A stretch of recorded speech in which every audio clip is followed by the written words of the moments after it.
Marine Le Pen. Merci à vous.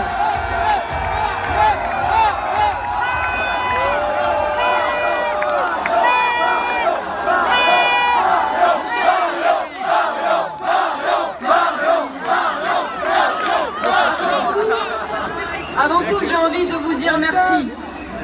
Un immense merci pour avoir réinvesti le champ politique et lui avoir redonné sa dignité. Merci de vous être réunis massivement pour faire de la grande et de la belle politique. Merci de donner une leçon à ceux qui, au sommet de l'État ou qui aspirent à y être, font de la politique d'experts comptables ou de gestionnaires à la petite semaine. Merci et bravo à vous, parce que nous ne sommes pas là pour défendre des intérêts fiscaux, des prébendes ou des privilèges. Nous sommes là pour parler d'enjeux civilisationnels, de véritables choix de société publique islamiste. La France sera-t-elle encore elle-même si les grands fondements de son âme, dont le respect de la dignité humaine et le refus de la marchandisation de l'humain, s'effondrent sous les appétits économiques? La France sera-t-elle encore la France si les familles qui la composent sont affaiblies ou poussées à l'exil? C'est le défi qui nous est lancé par le monstrueux business des mères porteuses ou de la PMA sans père.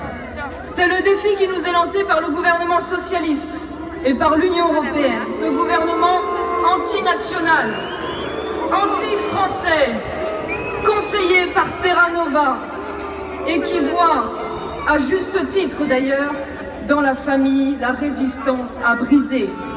Ce gouvernement attaque la famille car il sait qu'elle constitue le rempart à son projet d'homme nouveau, d'homme nomade, où celui qui vient d'ailleurs est toujours plus aimable que celui qui vient de chez nous. Alors ce gouvernement s'immisce dans l'éducation des parents à travers l'école.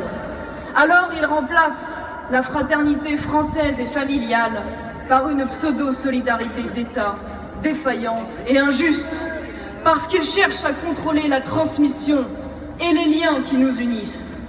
Parce que la fraternité, c'est le lien de ceux qui se reçoivent d'une source commune, leurs parents, leur patrie, leur civilisation. Détruire la famille, premier lieu de fraternité, c'est rendre impossible la fraternité nationale.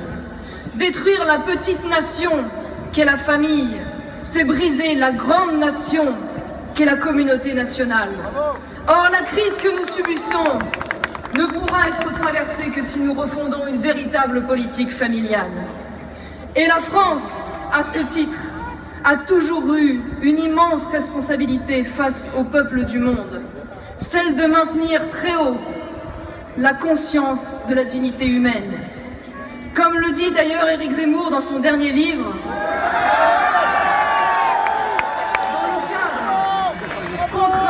de la mondialisation, ou plutôt de l'idéologie de la globalisation, c'est-à-dire ce monde uniforme et sans frontières, on ne peut réduire le taux de chômage qu'à coup de petits boulots et de travaux précaires, en particulier pour les femmes et les jeunes.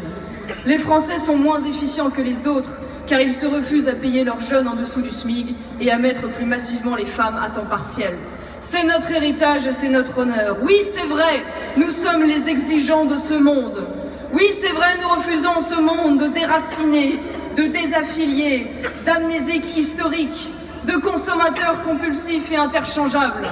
Un monde où le nouveau veau d'or serait le désir de l'individu et sa satisfaction. Un individu, quelle tristesse, sans nation, sans père, sans mère et même sans sexe.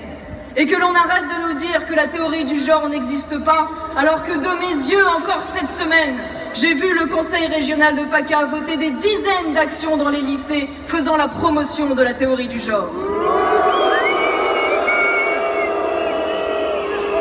Alors mes amis, fort heureusement, le déracinement détruit tout, sauf le besoin de racines. Ce besoin, vous en êtes le signal. Vous êtes les veilleurs et les gardiens de la conscience française, les éclaireurs aujourd'hui sur le chemin. Et demain, j'en suis convaincu, les acteurs dans la décision. Chaque personne a sa vocation, chaque nation a son destin, chaque génération a son appel. Cet appel, c'est le vôtre. Levez-vous, n'ayez pas peur et vive la France!